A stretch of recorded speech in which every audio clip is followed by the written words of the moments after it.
I am very pleased with the discussions we've had over the past 24 hours here in Yellowknife.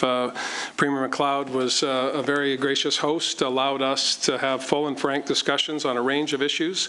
Those issues are laid out in the communique.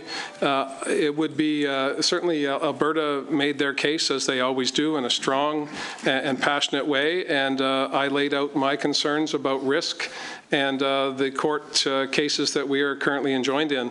And beyond that, which was significant, I don't want to diminish that in any way, but we did make great progress on a range of other issues that are important to British Columbians and Western Canadians. You know, with 9 days from the deadline, this is arguably the most important initiative in the national interest is around Trans Mountain. And while I understand that some of our colleagues might not feel as passionately about the jobs and the opportunities that come with that, as our government has been pushing for, that is our number one issue, and that's why I don't disagree with the other initiatives that were discussed in the communique, but pharmacare doesn't grow on trees. We need those jobs to generate income tax, to have a strong national economy, to be able to fund things like pharmacare and the increased policing resources that were referenced as well. So my message on every item in the agenda is that you can't talk about ways to spend money without talking about how we're going to grow the Canadian economy and grow these opportunities for investment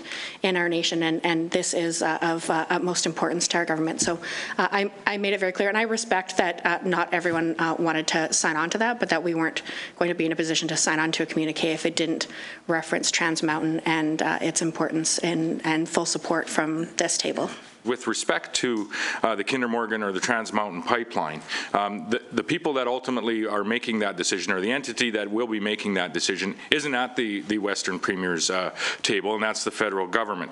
The federal government, we had talked about the opportunities that they should take in exercising their full jurisdiction in this type of a project, but also the opportunity and the urging that we would have on behalf of the province of Saskatchewan and the federal government to engage at a much more fulsome level all of those that are impacted. And Saskatchewan has spoken about our impacts economically, but the federal government should take the opportunity to engage all of those that are impacted positively by the construction of this project, as well as addressing the concerns that Canadians have with this project as well. So that if there is a path to move forward, the federal government should be the lead on the collaboration in attempting to find that path.